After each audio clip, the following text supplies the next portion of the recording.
Game number 1 between these guys is going to be played on Overgrowth, and here we have from Root Gaming in the top right position, it's Petraeus, the yellow Zerg player.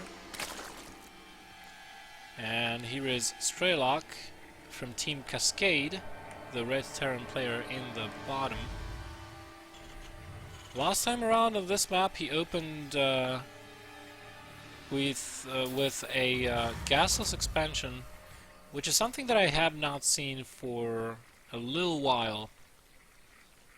And then followed that up with double gas, double factory, third base, and eventually a starport. Tefel was, he tried. Let's put it this way. He tried, but in the end he was unable to find an answer to Strelok's smooth transitioning and tank positioning, and composition as well. So let's see if Petraeus has more luck. So far the same opening as Tefel. Tefel always opens with a 14 pool, and so does Petraeus by the looks of it, but takes a quick gas right behind that. So already we see a huge change compared to what Tefel might have done on this map. And again, Strelok opening with no gases whatsoever. Vespene geysers have not been taken just yet. They'll probably get a command center right now. So the same build, one could say, that was followed up with quick double gas, marine production, just to stay safe, just a couple of marines, and also to deny Overlord scouting. So Petraeus sees the command center. He's going to... Is he going to... nah. He sees the Marines, so he's going to try to get this Overlord to safety, which probably he will manage to do. And I wonder... is he going to try and take a quick third base, which is exactly what Tefel had done, and he took a third at the 4-minute mark and then lost a bunch of drones to the first couple of Hellions that came by. Speed is on the way. Petraeus still mining with one drone off of that extractor and continuing his queens, so not feeling all too gung-ho about hard countering quote-unquote his opponent. He's just going to very calmly try to get a couple of claws onto the SCV, but did not prevent the command center from finishing. And Strelok already playing a little bit more cautious than he was versus Tefel, building a bunker that was not here the last time around, I don't think. There's the third command center, and there we have the factory. Now, what is Petraeus' plan going to be, as his link speed is just about done? He needs to drone up way more, though. Is he just going to try and take the third base at the 6-minute mark as normal, and then maybe play from there? Tries to go up the ramp to see what he can see, but not having much luck. Didn't see a factory, didn't see anything. Cannot even sacrifice this Overlord because the Marine is over here, so does not want to lose it. Petraeus will have to play blind, at least for a couple of minutes. There's the third base going up for Petraeus at around the 6-minute mark, and he's getting a bailing nest. So he's not going to try and defend versus those Hellions with Lings, with Roaches, just as Tefel did, but he is getting a Lings and bailing straight up. Which, I'm looking already. There's the second factory, and I'm already looking when will the armory go down for Strelok, because he's gonna go probably for a Hellion Rombi and then follow that up with Hellbats. 7-minute layer. All is good in the land of Petraeus. Everything is just clicking into place quite nicely. Blue flame on the way for Strelok, as he's getting map control with these couple of Hellions. He does have 2 queens for defense and spreading creep so far. I wonder if he's going to continue to spread creep or just wait for the energy to build up to have enough for transfusions, because that's the other way you can go about it. Does see the 4 Hellions coming in. Puts his queens in position. Nicely done so far by Petraeus, deflecting those Hellions and making them turn around and go away. There's the Roach Warren, just to be sure, and only a single evolution chamber. Has Petraeus scouted anything? He sees the barracks in the wall, so that could tell him that, hey, you're playing mech. Okay. There's the starport, still missing the armory. Instead, we have a 3rd factory already going up. And I wonder, what is the composition for Petraeus going to be? Because I know what Strelok's composition is going to be. A lot of tanks, slightly less Thors, couple of Ravens, and a couple of Vikings, but very heavy on the tanks. This is how Strelok played on this map last time around. Infestation pit immediately for Petraeus, so he may be trying to go for the hive tech very quickly. That might help him. He needs to block the entrance over here, however. If he does so successfully, he will lose a bunch of these banelings. Queens are still standing. The banelings hatch, but they will not get the connection that they need. But now with the roaches coming in, Petraeus successfully chases the Hellions off. So far he's incurred almost 0 losses. 1 drone has been killed, and that was just about it. 3rd base going up for Strelok as he retreats with the Hellions. And we already have the hive on the way at 10 minutes. Oh, this is a really, really freakishly quick hive. And +1 missile attacks, glial reconstitution, no carapace upgrades, and a Hydra den. So Petraeus probably going to go into a Roach Hydra Viper composition, I'd assume. That's not a very bad composition versus mech. If Petraeus can constantly, or can keep the tank numbers decently low, or low enough for him to be able to engage versus them, then he's going to be trading favorably. If, however, he cannot get at those tanks, the longer he stays in every single battle, the worse for him. Oh, nice defense there. And Petraeus is positioning his units, taking a 4th base. Here's the drop. That's also a part of Strelok's build, by the way. He does this. He did exactly this in his previous game on Go4. Nice defense, though. Both Hellbats taken out, and now Petraeus can focus on the offense.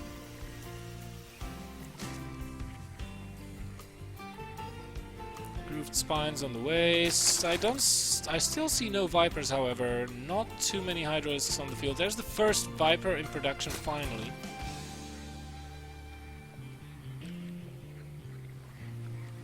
Wow, Petraeus' reaction time is just off the charts.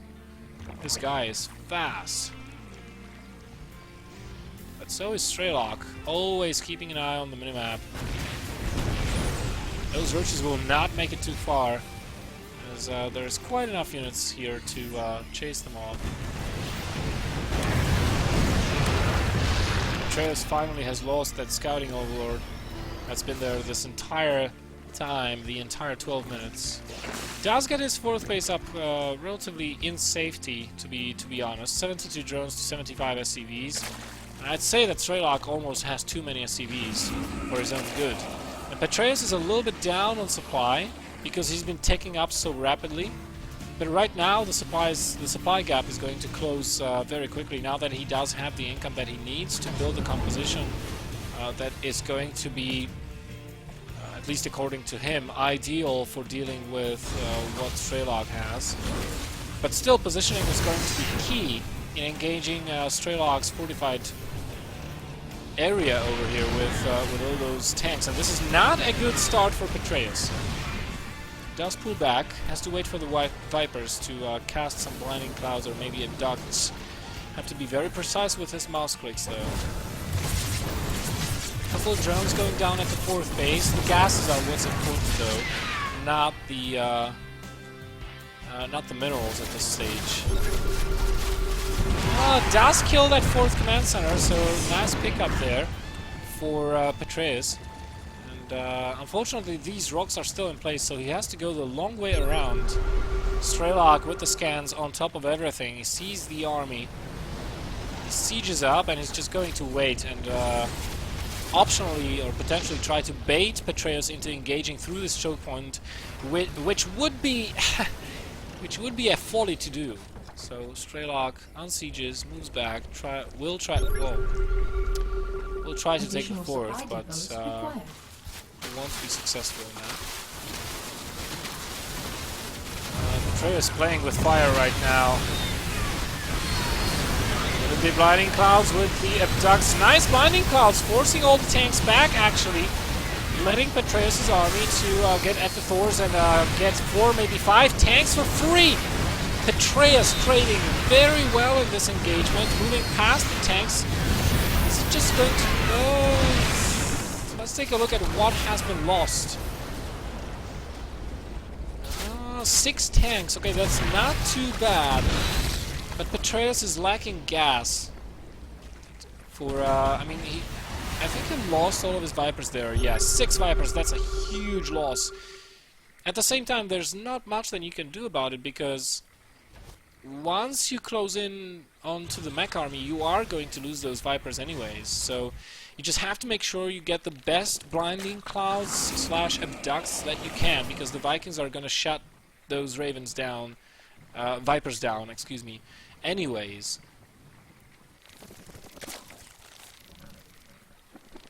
And this is exactly why we said before that gas is more important than minerals right now for Petraeus. Oh, lost transfusions. Petraeus has to get the entirety of his army together, however. He cannot fight like this. More Vipers. They need to start the hell abducting, because 3 of those went down just for free. 4, 5 now. This is what I told you guys. You just have to get those abducts / blinding clouds immediately, because those Vipers are not gonna survive. Not against the range on those Vikings. Petraeus is still trying to trade well. 1 blinding cloud zoning out the tanks, but not too much. Not too much done here neither for Petraeus, and Strelok comfortably securing his 4th base.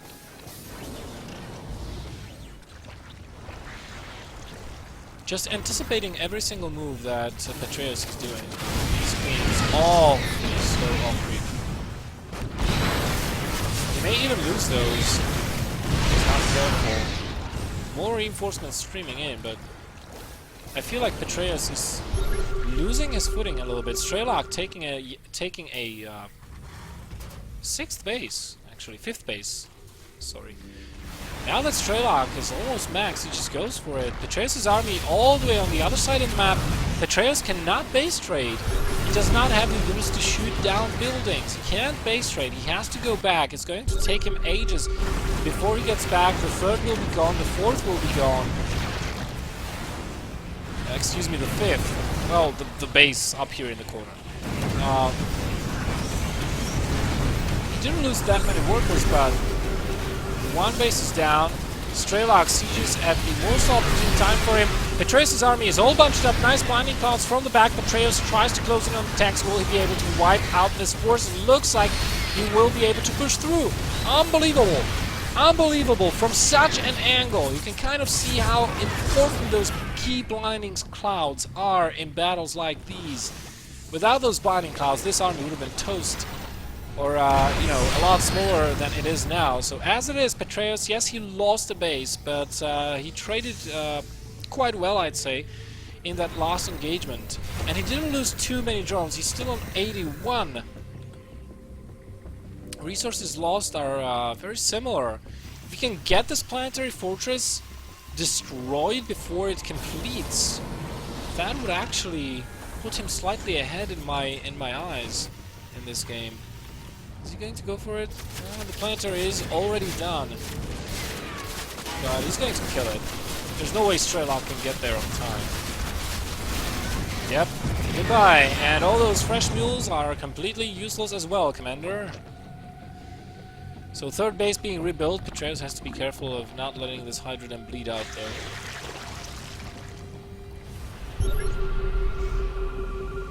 Strelok's army is very scary though. I would not want to face this. 6 Vipers, however, that's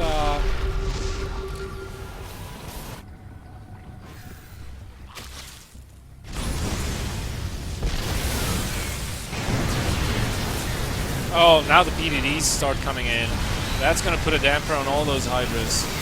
But good Blinding Clouds forcing an unsiege, a complete unsiege by Strelok. Full-on retreat. Abducts a Thor as well. Unfortunately, the Planetary and the OC left standing. But Petraeus taking another base at the gold, and all in all, he's looking pretty damn strong in this game. Taking a supply lead, first time in this game. The army supplies are very similar though, because Petraeus has a lot of supply in drones. Now the question is, can he afford to lose the entirety of this army just for the purpose of killing that OC? Since Terran buildings can fly and the natural is pretty much dry, I don't think he can. But his creep spread is just so good. And now he's getting to the point where he does have an ability, even using slower army than Ling Ben, he does have an ability against the Terran army with those Hydras on creep and the Queens and everything. Look how well he's doing in those fights. Blinding Clouding 3 tanks at once, taking all of those out. Will probably take out this OC and the Planetary as well, sacrificing the Queens in the back. And then he can retreat northwards with the Hydras if he wants to. Just a couple of tanks now. I think he could actually finish this off with just pure mass sling at this point, because there is not much that Strelok can do versus such a composition.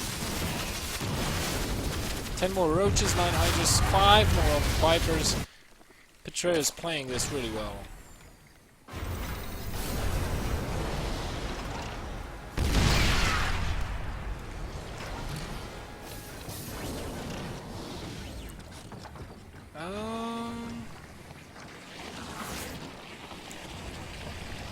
Petraeus is going to remax, gather up some more energy for the Vipers, and he's going to finish off the Terror from the east. Is this the command center? No, that's another command center. That's not the... Ah! No, you don't. No, you don't. No, you don't. You're not gonna land. Yeah. Well, Petraeus having the reins firmly in his grasp this game, this time around. Unfortunately, he's missing the Hydras to protect the Vipers. That was a little bit of an oversight. Could have lost all of his casters right then and there. And yeah, 1 Blinding Cloud, 2 more Blinding Clouds, and this army is definitely killable. 110 to 110 supply or so. Finally making the transition into Ultras and melee upgrades. But this can be misleading. I mean, people think that Ultralisks are really good against tanks. They're not. Not when the tanks are in these numbers, and not when you have such upgrades as Strelok has. They're really not all that good. They have to close in with the tanks, and if the tanks are not sieged, the Ultras will be taking a lot of damage before they even get anything done. And it's a large investment. I mean, when I play Zerg, I found that going Ultralisks sometimes is not the best course of action against a meching Terran.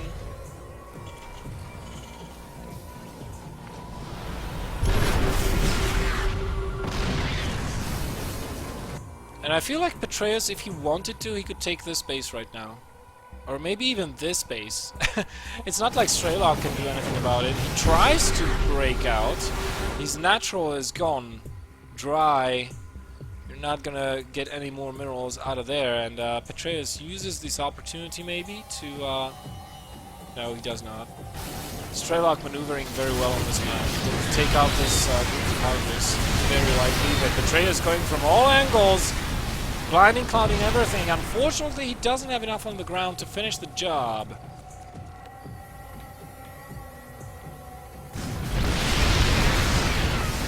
And realizes what he really needs to do is get rid of the Vikings. When the Vikings are gone, nothing will be standing in the way of the Vipers to blinding cloud those tanks. Okay. Maybe not. Maybe not. That was maybe not the reasoning behind this. Maybe the reasoning was, I'm going to mute a switch on your ass. And, yeah. What do we have in terms of entire for Strelok? 2 Ravens. Yeah, those PDDs are not going to hold out for much long. 4 Vikings and 1 Thor. Against how many meters? 14? Yeah, well... Oh, that was nice! Using the Mutalisk to Hunter-Seeker missile Strelok's own units. Wow, and this should be game, quite frankly. There's nothing Strelok has to do with these Mutalisks. Well, okay, I say nothing, but look at these missile turrets and those 2 Thors, but still, 40 Mutalisks, come on. Come on. And 1.5k gas in the bank. Nah. Really? You can't finish the game with 40 mutas? How strong is Terran Mech? Like, how do you...